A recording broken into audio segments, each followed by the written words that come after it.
Sahabat dan saudaraku, mari menggunakan waktu mempelajari firman Tuhan hari ini.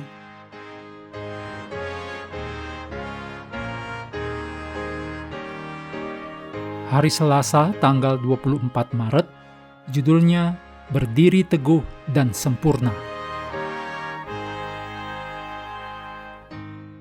Kita mulai dengan doa singkat yang didasarkan dari Kolose 1 ayat 3.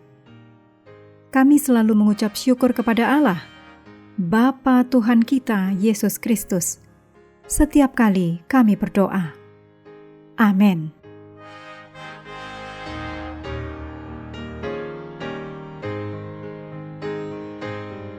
Kehidupan dan pelayanan Paulus, serta rekan-rekan sekerjanya, dan para rasul lainnya, menunjukkan fokus tujuan yang jelas, yang ditulis dalam Filipi 3, ayat 13 dan 14. Fakta berbicara melalui hasil yang ada. Injil menyebar dengan cepat ke seluruh kekaisaran Romawi, dan bahkan lebih jauh lagi, yang ditulis dalam Kolose 1, ayat 23. Fokus yang sama juga dibutuhkan saat ini. Dalam Kolose 4 ayat 12 dan 13 disebutkan tujuan dan cara pencapaiannya. Epafras kemungkinan berperan penting dalam penyebaran Injil ke Kolose serta ke kota-kota terdekat seperti Laodikia dan Hierapolis. Salam dan doa-doanya untuk jemaat-jemaat ini tidak diragukan lagi, memberikan dorongan besar bagi umat percaya di sana. Doa Epafras memiliki fokus yang jelas bagi jemaat di Kolose, supaya kamu berdiri teguh sebagai orang-orang yang dewasa dan yang berkeyakinan penuh dengan segala hal yang dikehendaki Allah, ditulis dalam Kolose 4 ayat 12. Mari perhatikan lebih teliti unsur yang kaya dalam doa ini. Berdiri. Kata tersebut berarti berdiri teguh dan tidak tergoyahkan, yang hanya mungkin dilakukan dengan menjadi tetap teguh dan tidak bergoncang dalam iman, serta yakin akan kebenaran Injil, Kolose 1 ayat 23. Kata yang sama beberapa kali digunakan oleh Paulus dalam kaitannya dengan peperangan melawan tipu muslihat iblis, Efesus 6 ayat 11, dan menahan kekuatan kegelapan melalui kuasa Tuhan dengan mengenakan seluruh perlengkapan senjata Allah, Efesus 6 ayat 10-18 dan 2 Timotius 2 ayat 19. Unsur sempurna. Kata tersebut merujuk pada kesempurnaan karakter yang menemukan perwujudan tertingginya dalam kasih yang berkorban, Matius 5 ayat 44 dan 48. Melalui mereka yang tidak pernah mengaku telah memperolehnya, Filipi 3 ayat 12-15. Unsur lengkap. Kata yang penuh kuasa ini berarti memuaskan sepenuhnya atau membawa sesuatu sampai pada ukuran penuh. Kata ini digunakan untuk menggambarkan Abraham yang penuh keyakinan bahwa Allah akan melakukan apa yang dijanjikannya, meskipun secara manusiawi mustahil. Roma 4 ayat 21. Dan Paulus yang dikuatkan oleh Tuhan sehingga Injil diberitakan dengan sepenuhnya melalui dia. 2 Timotius 4 ayat 17.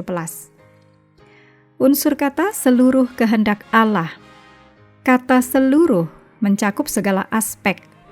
Paulus sendiri berdoa agar jemaat di Kolose dipenuhi dengan pengetahuan akan kehendak Allah, sehingga hidupmu layak di hadapannya serta berkenan kepadanya dalam segala hal. Kolose 1 ayat 9 dan 10. Melalui segala kekuatan oleh kuasa kemuliaannya. Kolose 1 ayat 11.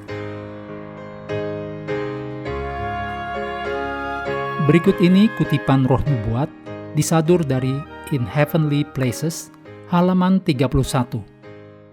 Hari demi hari kita membangun karakter, dan kita membangun untuk kekekalan.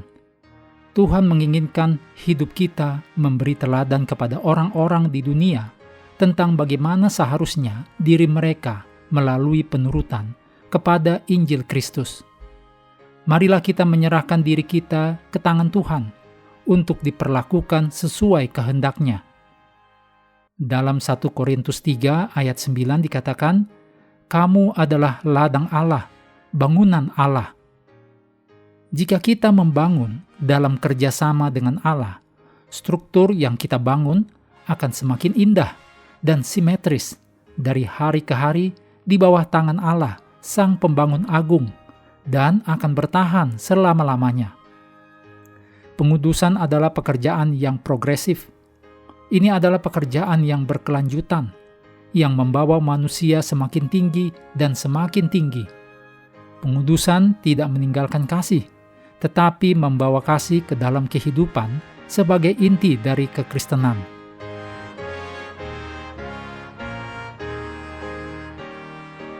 Menutup pelajaran hari ini, segala pujian kita naikkan hanya kepada Tuhan yang telah memberikan Roh Kudus untuk menyertai dan mengajari kita firman kebenaran. Sahabat sekalian, kami menghadirkan reaksi, ruang interaksi. Sahabat juga diundang berpartisipasi terkait dengan iringan musik yang digunakan. Silahkan beri jawaban untuk judul atau bagian lirik dari iringan musik setiap pelajaran. Bagi yang memberikan 4 jawaban benar, akan menerima hadiah kecil. Terima kasih telah belajar bersama. Tuhan memberkati kita semua.